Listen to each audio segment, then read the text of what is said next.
Gayle has handled so many incredibly high profile and important assignments, just among, again, the many: the Paris terrorist attacks, the Supreme Court's decision to legalize same-sex marriage, the 2016 Republic and Democratic National Conventions. She moderated CBS's 2020 Democratic presidential debate. She's hosted multiple primetime series, too many to count.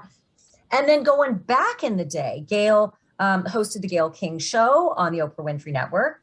18 years she spent as a local news anchor at the CBS affiliate WFSB TV. One of my favorite jobs. I love local news, Ashleigh. I love local news. I'm so glad you said that, because one of my first questions is the trajectory and the best way to get into the business. Speaking of local, WDAF in Kansas City, WJZ in Baltimore, WTOP in Washington, D.C., 3 Emmys, Broadcasting and Cable Hall of Fame, selected as Time 100 in 2019. Like, literally your bio, I could go on for the whole half hour because it's so big. Those are just you're reading, Ashleigh. I'm like, I want to meet her. Well, I did too. That day I walked up to you at some party somewhere and I said, "You're Gayle." And you said, "You're Ashleigh, and I love you." Ashleigh, yes, I remember. You were so sweet. And I think, honestly, Gayle, that is what a lot of your fans find very endearing about you, is that you're always your authentic self. You're no different in person than you are on television. And I'm guessing that if I were to ask you your most important trait in finding success in television, that might be among them. I think that I'm just so excited and happy to be on the planet. Honest to God, I'm sitting here in what I believe is one of the dream jobs in TV, that you have you have 2 hours live every single morning, and we're bringing you the morning news. So how could you not be excited about that? I don't know how to be anybody other than myself. I really don't. So that's not hard for me. You'll never hear, I guarantee, or I believe you will never hear anybody say there are 2 Gayle Kings, because I don't know how to do anything different. You know, when you just said something about Billie Eilish, I just flew back from LA to New York on Sunday. And when I was down by baggage claim waiting, you know, the driver says to me, "You know, Billie Eilish was on your flight." I go, "She was? Where?" And we were sitting in the same section. I never saw her. Wow. And had I known, I would have, because I've interviewed her before, and I think she is a doll. I think she's a doll. And we're supposed to be doing something in January, but she must have been incognito, but I didn't even know she was on the flight. I'm so bummed about that. I think she's always incognito, because I see these paparazzi pictures of her and I don't recognize her at all. You mentioned that you loved local news. We have a lot of people in the session right now, Gayle, who are in local news, and many of them have asked questions about the pathway to success. You know, I spent, gosh, I want to say like 10 or 15 years or so in local news, spanning 2 countries. I wonder what you think the best pathway to success is nowadays, whether it's going into digital, because this is a whole new environment since we began our careers, or whether you still think you should spend a few years or decades in local news. Well, I think it depends on what you want to do. I always think there is going to be a place for us in broadcast TV, always. I don't think that's going anywhere, but I also am very respectful and very aware of the digital game. I don't poo-poo that at all. I think that if there's a way to get into digital early, I think that's a good thing. But listen, I swear by local TV. I swear by broadcast news. I engaged in great strategery when I was trying to find my first job in local news, because I believe that you can, you know, there's 212 TV markets, as you know, and I think that you get in a lower market and you work your way up, you make your mistakes, you have some things where you go row, because you'll never, I guarantee you'll never make the same mistake twice, never. It gives you a chance to grow and to learn. So I swear, and this is a thing, when you're in, even at the network level, whenever there is breaking news, I always say, go to the locals and see what they know. Because as you know, they get everything first. For us, it's a grocery store on fill in the blank. For the locals, they know the name of the grocery store, they know the name of the manager, they know the police chief, they know the fire chief, they know the street, and they know the community. You know, ours is very generic about 2 people died at a grocery store. They will have the details, and quite often they will have the names. No, it's true. You're right. And I think you really get a feel for the community as well when you're working in local news, because you're out on the street a lot. Whether you're and I like a feel for the community. What's that? Like that. I like that. When I was in local news, I liked knowing that these were my peeps. This was my community. When I got married, people were interested. When I got pregnant, people were interested. When I got divorced, they were also interested. And they sort of embraced me and enveloped me and cheered me on every step of the way. I like going to the cleaners and knowing Caesar was there, or going to the grocery store and know that I was going to see Mary Ellen there. I mean, I like a strong sense of community. You know, it's interesting. 18 years just in Hartford alone, you did a lot of time on the local news desk. Did you have aspirations all that time to do something different, like to be on CBS Mornings or no, nothing really? Nope. That's what's so funny about this. I couldn't have dreamed this up for myself. Honestly, I was very happy in local news. I was very happy in the state of Connecticut, but life intervenes. I got a divorce. I started looking into other things, but I didn't grow up thinking, God, I sure want to be on network TV. Even when I got the job in network TV, I wasn't thinking, boy, I want to go on network TV. I was very happy I was at Oprah magazine. I was doing something on Oprah's network. I was doing something in radio. It was very happy doing that. And you get this call, as you know, a phone call can change your life. And here I am. But no, there's some people that engage in, at this age, I'm going to do this. At this age, I'm going to be there. And at this age, I'm going to be in the top 10 market. That was never my thing. I'm always a kind of go with the flow kind of girl. I still am. A go with the flow. There's a lot to be said for that Zen approach to everything that comes your way, as opposed to sort of an aggressive approach to everything that comes. Do you think if you'd been aggressive in your career that you'd be where you are? Possibly. Yeah. Listen, I don't think aggression is a bad thing. I don't think aggression and ambition is not a bad thing. I don't consider myself an aggressive person, but I do think that I work very hard, and I do think that denotes some kind of ambition. Mediocrity is not okay with me. Never has been. I think that's awesome. Well, quick question before I get to the participants, and that is, how do you navigate bosses that are difficult? I think, knock on wood, I've been pretty fortunate. I haven't had anybody that I thought was really outrageous. I can remember in Connecticut, after I had my first baby, favorite daughter, Kirby, and when you get pregnant, you tend to gain weight. And when you have the baby, I took it as a license to eat. So I gained quite a bit of weight. And I went into his office because he said he wanted to talk to me about something. And it's not like I was looking at his desk, Ashleigh, but there's something about your name catches your eye. If it's written down on a piece of paper, I swear to God, I wasn't looking at his desk, but there were papers there. I happened to glance down and I saw my name. And I thought, my name, what is it? And next to my name, it said Gayle's butt. And I thought, now what is this what could this possibly mean?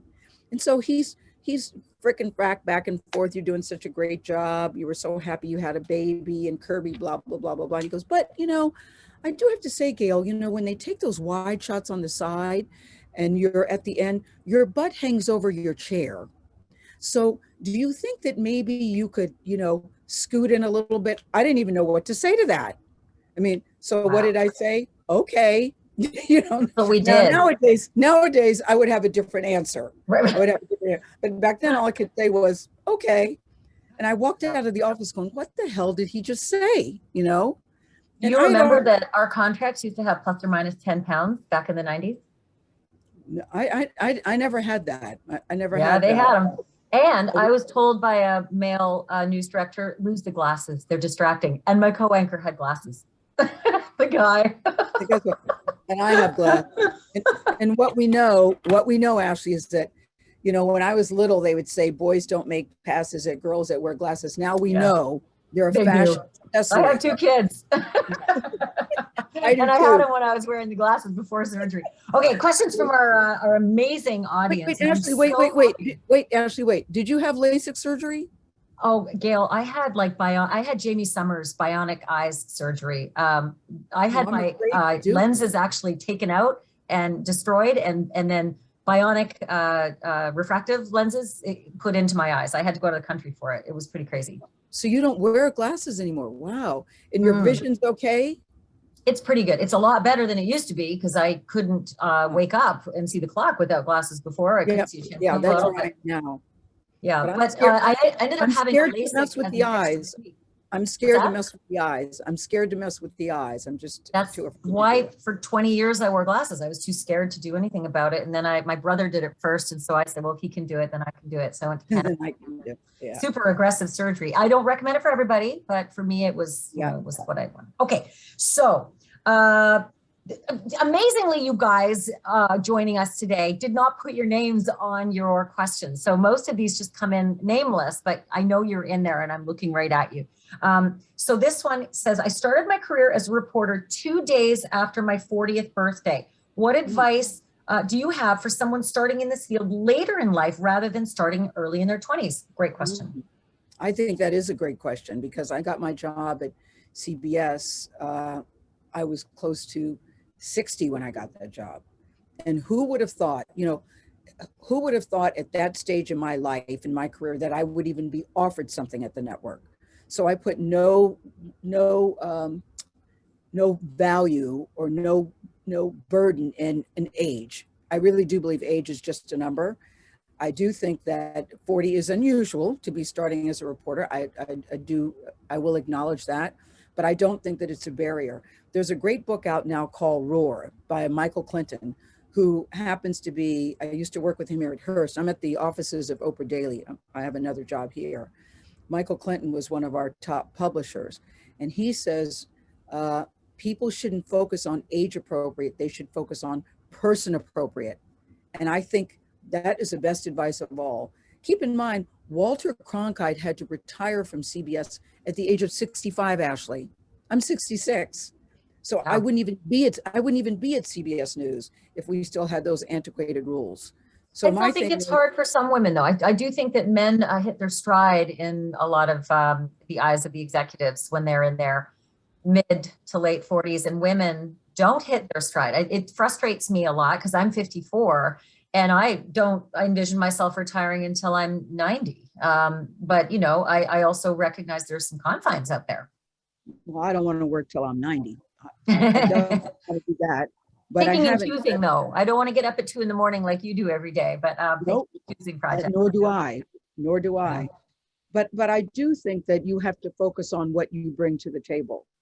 So listen, it's still a male-dominated business in terms of aging. Men are certainly given more of a grace period than women, but I do think that that is changing.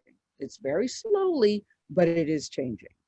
Yeah, let's chalk one up for the effort that's being made right now. Certainly Me Too has made a lot of effort in that realm, and let's hope for progress sooner rather than later. Okay, this one's good.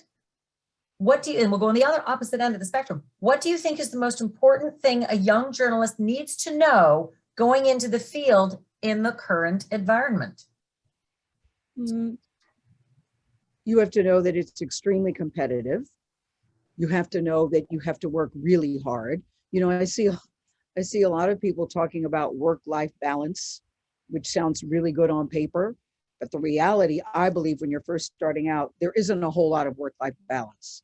There isn't. You know, even today, I don't think that when you are starting out, my thing is you do whatever it takes to get the job done. You do whatever it takes to get noticed by the powers that be. You make sure that the powers that be know your name in a good way, because people who are good at what they do stand out. They just do. I say this all the time. I can always tell who's going to be a great intern. There are some that sit there and are saying, what can I do? How can I help you? And others that are sitting there looking at their watch like, Jesus Christ, how much longer do I have to be here? So, you know, you're looking for people who show initiative. I think that's important. I think it's important to be proactive. And I think it's important to anticipate whoever you're working for, their needs. That's what I think. I once had an intern that was... Make yourself invaluable. I had an intern once that I think it was a 2-month internship. It was very quick. And she asked for a vacation. Yeah. My first job back in 1988, they told me, okay, yeah, so it's good you're joining our company. You get 1 week off, but you have to work for a year before you get your 1 week off. And I thought, oh, I guess that's the way it is. But I agree. Work-life balance is at it for a few decades. Ashleigh, when somebody says who's been there 2 months and asks for a vacation, you just say yes. And you just file it away. You just Permanent. know that to me isn't somebody who's serious. They're not You know, serious. And I even said to her, I said, my God, you're getting the most incredible opportunity here. yeah, So yeah. many people want it and you're going to waste it on a horse race. You want to go to the mint julep place. You know, it was crazy. Anyway. Okay. The Kentucky Derby. Yeah. Listen to this Which, one, by the Gayle. This way, one's sweet. they have every year. They have every year. Which they have every year. Exactly. I love this question. Whoever you are out there, you're a sweetheart. When I was an intern at CBS News in 2012, I emailed dozens of journalists I admired, sometimes multiple times, to see if they would meet up with me and give advice. You, Gayle, were the only one of two who answered and the only one who followed through. Now, 6 months, how about that, right? 6 months into my first full-time anchor job in a newsroom, where for the first time, I'm one of the older, more experienced people. So it had me wondering, did mentoring and making the time for it naturally happen as your career evolved? Or was there a point in your career where you became very intentional about it? Awesome question. I love it. I just know, Ashleigh, that nobody makes it alone. I just know along the way, somebody has to help you. I don't care who you are. Somebody has to help you. Somebody has to give you a break. Somebody has to see something in you that maybe you didn't see in yourself. And so whenever anybody is really serious and wants to know about this business, I do take the time. Now, you know, I don't want to sound arrogant and I don't want to give people the wrong impression, but when people just say, oh, Gayle, I watch all the time, I love you so much, blah, blah, blah, blah, I'm very appreciative of that, but I'm not trying to spend a lot of time, you know, soaking that up. But if it's somebody who really wants to know about this business, because I remember the people that were helpful to me. You never forget Ralph Bagletter, Pam Coulter, J.C. Hayward. To this day, I can still remember their names. Bruce Johnson. I can still remember those people that helped me. So when I see somebody who really wants to know about this business, and not for nothing, I love what we get to do. I still love this friggin' job. So That's fun. I think so. I think so. I say all the time, we have a front row seat to history and we get to tell people about it. I think that's very cool. It's a big responsibility and it's a big privilege at the same time. So when she says you're the only one that answered me or one of two, I don't know who that is, because I do that a lot to people who I think are really serious about wanting to know about this business. Well, I love you for it. And honestly, folks, when I called Gayle on this, it wasn't even a half a second. She said, oh yeah, I'm not a Titan, but yeah. Ashleigh Banfield, I like you. Well, I like you too. And there's a good reason for it. You're very good at what you do. You are very good at what you do. So of course I would say yes to you. Well, I'll tell you what, I love watching you because what you started this Zoom by saying that you must have your authentic self at all times. You must present your authentic self. And back in the 80s, I remember very much like you saying, I'm not good at this anchor woman stuff. I'm terrified I'm going to screw it up. I have to default to the me position. And so that's what I did. I just said, I'm going to be the Ashleigh on the air. And if it doesn't work, it doesn't work. But at least I know I won't screw it up. And I think that's really what's helped me move along in this career, is just be me. And don't be afraid. Yeah, you're going to trip over the tightrope a few times. I'm going to say, yeah, Ashleigh, you know, we are going to screw it up. You just have to hope that when you do screw it up, and you will, that it's not something that's irreparable. You have to hope that it isn't something that puts you in the fetal position. And, you know, knock on wood, I haven't had anything that made me feel like that. But do we make mistakes? Yes, absolutely. But, you know, you also can learn from your mistakes too. So that brings me to that question I alluded to at the beginning. The question comes from one of the attendees, but I'm going to add to it a little bit. It says, how do you manage to keep your emotions maintained when reporting on heartbreaking news? And I'm going to add to that, how do you keep your emotions contained when it gets real in front of you? Like with R. Kelly, you were so incredibly poised. I don't know anybody who could have pulled it off the way you did. How did you do it, and what's in you that makes you capable? Well, I think part of that comes with experience. If that had happened to me early in my career, I think I would have been very rattled, no question. I would have been very rattled by it. Think about this, Ashleigh. My assistant at CBS, that was her second day on the job. Alexis and I laugh about this now, but I said, that was your second day. That was her second day on the job. Her first trip on the road with me, but her second day on the job.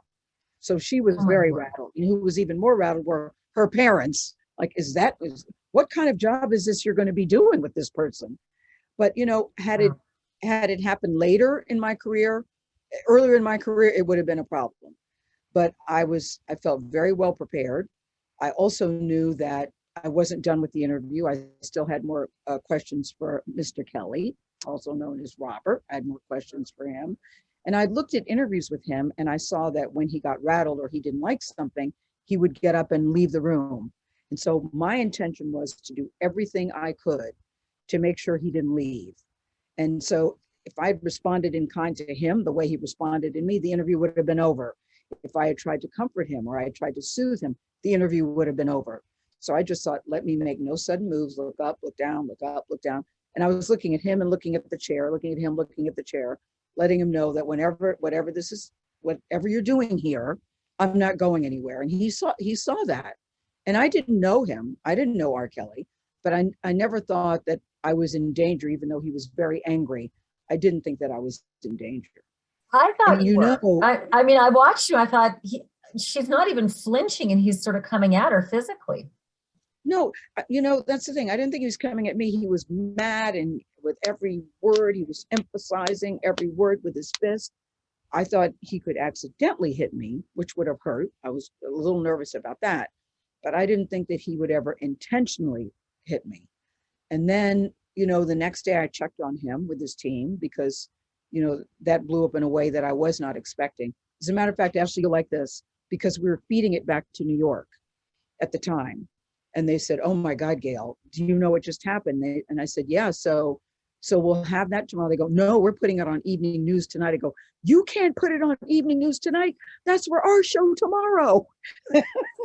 They go, "Are you serious? Do you realize what just happened?" "Yes, okay." He got a little angry. "You can't put that on evening news tonight. That's for our show in the morning." Because For that proprietary. That's for our show, Susan. And she goes, "Oh, no, no, no. You are overruled on this. This is going on the air tonight." But anyway, I called the next day to check on him with his team, and they said that he was actually appreciative and was thanking me for giving him a chance to show his passion and his pain. He was not even angry about it. He was not even angry about it. I think you were watching somebody, in my opinion, who became unglued in that moment. People said, "Oh, he was acting, he was playing you." I didn't feel that at all. And you have a jailhouse interview coming up? You want to make news? I'm just going to sit here, Ashleigh, and listen to you. Yeah, you can't blame a girl for being a reporter during a mentoring session. Okay. This is a good one. This is a good one. And I know I have to let you go soon. Okay. So I've been in the news business for over 15 years and moved up in the markets pretty quickly. Congratulations.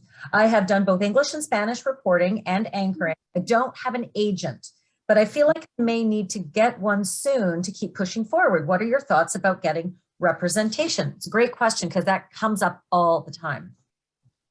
Yeah, I didn't have an agent either for a very long time because I didn't like the part where you have to pay them X percent. I never liked that part.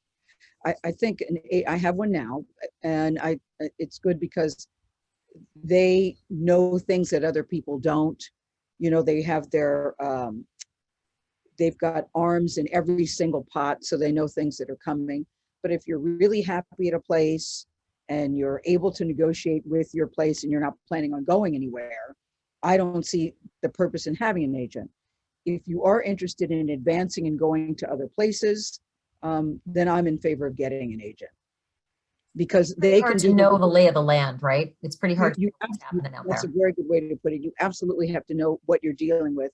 And quite often, agents can see things that you don't, and they're aware of things that you're not. Yeah. And sometimes, sadly, with their own clients and their own clients' potential movements, they'll look to their other. Exactly. Well, I can move one of my other clients. That's the other thing. That's the other thing. I didn't want an agent that represented a whole lot of people that were doing the same thing I was doing. Right. It's the blessing and the curse, you know. Mhm. Okay, do you have time for one more? Yep. What's the one thing you know now about actual broadcasting technique and skills that you wished you had known earlier? Um, I wish that I wasn't so nervous when I was starting out. I wish I knew that it's okay to, a mistake doesn't have to, that you're going to make mistakes and that's okay. You know, you make a mistake and you just beat yourself up about it. Listen, nobody wants to make a mistake, and there are 100 mistakes you can make in this business. But, you know, at the end of the day, you prepare and you work hard and you enjoy what you're doing. I actually think things will be okay. And when the mistake happens, or you take a stumble that you didn't intend to, you stand up, put on your big girl panties or your big boy pants, and carry on and carry on. Last one's from me. Fame is different now than when we started. When we got into the business, fame was a newspaper article or a picture. The social media is scary. Social I mean, media is everyone scary. has, right? Everyone has a camera and a phone all around you at all times, and then they have the ability to be broadcasters. So this is a bit of a two-pronged question. Is it awful? Is it great? Is it worth it? Do you like it still, even though fame has changed this game? Yes, I still like it. Yes. And I also operate from the school of people who have nothing to hide, hide nothing. So I don't move around in the world like, oh my God, I hope nobody's watching me. Because quite often, most of the time, I ain't doing nothing. So I'm not so worried about that. But no, I think even with the social media, I think social media is more positive than negative, but there are definitely some negatives to it. No question about that. Well, it's very positive that you put yourself out there in a bathing suit, dancing around on the sand. I was like, what? She looks amazing. Why can't I? Yeah. But again, though, you know, favorite daughter Kirby, we had gone to the gym and I was leaving and I had my shirt had come up. So you saw that I had on some kind of leopard panties or something. She goes, God, Mom, I mean, you know, why would you want somebody to see? I said, because I don't care. You know, people see me on television. I have on my TV face. They know what I can look like. So I don't have these hangups about you have to look perfect every time you're outside. You know, my mother used to say to me, you should never leave the house without lipstick. You should never leave the house without your hair combed. And sometimes I'm walking around the grocery store where people say to me, you kind of look like Gayle King. And I said, I am. They go, no, you're not. Or they'll say, are you in disguise? Which is my favorite. And I go, no, I'm actually not in disguise. This is my face. Then Ashleigh, they say, you're so pretty. And I go, that's not what you were thinking. You were thinking you look like shit, but okay. You're so pretty. I go, that is not what you were thinking, ma'am. That's not what you were thinking. But I feel I have the funny people who give you that weird compliment, you know, when they say, oh, you look so much better. so much better in person. Yeah. You're like, oh, okay, thank you. Or they No, say, you oh, go, you look so "Oh." much different on TV, and you know what they're saying. Yeah, you go, oh, thanks, question mark, question mark. But I that's started okay. putting out Instagrams at my coffee maker in the morning where I'm in my bathrobe and I have matted hair and zero makeup. And it's my, you know, musings for the day on certain interviews. And I've had more people react to that. Again, it all comes back to the authentic self, right? Whatever you're willing to give of yourself is what, you know, is content that people really enjoy because they know Yeah. it's. I mean, you know, Ashleigh, people will say to me, God, I can't believe you weigh yourself and put it on I Instagram. love you. I love you. And I said, but I have a mirror. People have a mirror. I'm not fooling anybody. So I don't have that kind of hang up. I just don't. Well, and it shows, and it's, again, I think it's such a big part of why you're successful because you are just genuinely delighted to be you. And I think that's a wonderful trait to have. I think everyone on this Zoom can benefit from a little injection of be delighted to be you. Yeah, Ashleigh, I'm still glad just to be on the friggin' planet. I'm not kidding. We're in the age of COVID. I feel, knock on wood, so far COVID free, healthy, have a job that I really like. My favorite daughter just had my favorite grandson. So I'm like walking on the friggin' moon. So excited for you with the grandbaby. Congrats on that. I just happen to have a picture here. No, Of course you do. Can we see? Is it going to be hard to translate? Probably not. Yeah. Listen. Oh, well, wait a second. Maybe we can. I mean, grandmother shots, you always have to have a grandmother shot. Should be your screensaver, right? Always. I have my kids as my screensaver. They would kill me if I showed it because it's them when they were when they were little. I know, I just can't resist. On there. It's so cute. Look at this little baby. What a face. Look at that smile. So cute. That's somebody who's happy to be on the planet right there, right? Look. Here we are. This is us. This is Thanksgiving. Yep. Oh, see, no look at you. face. Sweet. Hey, you said on the dancing beach pictures, guess where we are, but then you didn't say. Oh, I know. I meant to say Cancun. Where? The Rosewood Mayakoba. I'm going to say that on Thursday. I'm going to put out a thing Thursday. But it's. Have you been there? Okay, so first of all, yes, and the Blanc is like one of my favorite places in the world, but you can't take kids, which is why it's one of my favorite places. Where? What's one of your favorite? LeBlanc. Oh, where's that? I don't know LeBlanc. It's in Cancun. It is it's one of those you have to wear a wristband, but I don't like those all-inclusive places with the wristband, but this one is just super high-end and gorgeous and beautiful and lovely. It's like you walk into a Manhattan white apartment and you're in this tiny little resort with 5 little restaurants and no kids. I like tropical, lush, and plush. And Rosewood Mayakoba, the service there is unbelievable service. And number one, they're glad to see you. And you never feel it's that fake kind of, hi, how are you today? Yep. Daniel Scott is the general manager there. I don't know if you know him, but he is knockout awesome. And he set such a great tone. And it's not just for me. It's not just for me because everybody. Some people could say that they know me. No, I've seen how they treat everybody there. It's an amazing place. Amazing. This is the same as LeBlanc. Text me later. I'll give you that info. Okay. Sure. Okay. And here, this is not an ad, everybody. It's just Gayle and me, riffing on where we're going when we get some time down. I'm just giving very rare travel advice. Yeah. Travel agnostic. I love it. Okay, Gayle, I can't wait to see you in person again because I feel like I just haven't seen anyone for decades. And you're like the first people I want to see and hoist a drink with. I know. We have to do a catch-up lunch, Ashleigh Banfield. I'm in. I'm game anytime. But and can I just say as well, this is like your 10 o'clock at night for everybody who's watching. FYI, you might be in the middle of your day. Gayle's ready for bed. This is been up since 3:24, people. 3:24. And guess what? I'm getting up at 3:24 tomorrow too. It's the only one that was worse than that was the time I had to get up at 1:15 a.m. every day to do the 5 hours. And it was just hell. You never get shift. I remember when you had that shift. And I don't care what anybody says, you never get used to the schedule. Never. But no. I like it. So I'm not complaining. I hear you. You never get used to the schedule, but you love the job when you're in. And by the way, when you get into the office, everyone's in the same boat and there's kind of a lot of joy. And I always found that morning shows were just a pretty great environment because once you're in, we're all on the same schedule and it's normal again, you know? Yeah, we have a new team with Tony Copel and Nate Burleson, and we're having a great time. And Tony Copel's got some new babies around too. So yes, tired dad too. Hey, thank you for this. By the way, guys, if you're all on, Sanjay Gupta is going to follow in the great Gayle King's footsteps on January. Ashleigh. When Sanjay comes on, because when I was at Rosewood Mayakoba, they kept saying to me, Sanjay Gupta's here. And I go, where? He's here. He's right over there. I'd look, he wasn't there. So you have to ask him. Everybody kept saying, Sanjay Gupta's here. Ask him if he was there Thanksgiving week. You should have DM'd me. I'd have put you in touch. Sanjay, every time I see Sanjay, it was like this, it was this constant, because he's in Atlanta. I was in New York in the CNN offices. And whenever he'd pop into New York and I'd see him in the hallway, I'd say, Sanjay Gupta's here. Yeah. Well, ask Sanjay Gupta if he was at Rosewood Mayakoba with his family, because I was told he was, but I never saw him.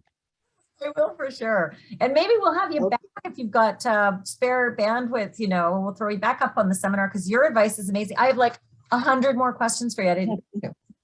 It always goes fast. And maybe next time we can see the people, Ashleigh. One hundo. We were talking before you guys all came on. And I always like when you can see the pro Zoom where they, to eliminate Zoom bombs. And so we couldn't change it or we'd have had to have a new Zoom and none of you guys would have had the right address. So that's this time. Next time you'll see everybody's smiling faces and it'll be more personal. All righty. Thank you, Gayle King. All right. Leaving meeting. I'll see you later. Love you. Okay. Bye-bye. Bye, everybody. Thank you.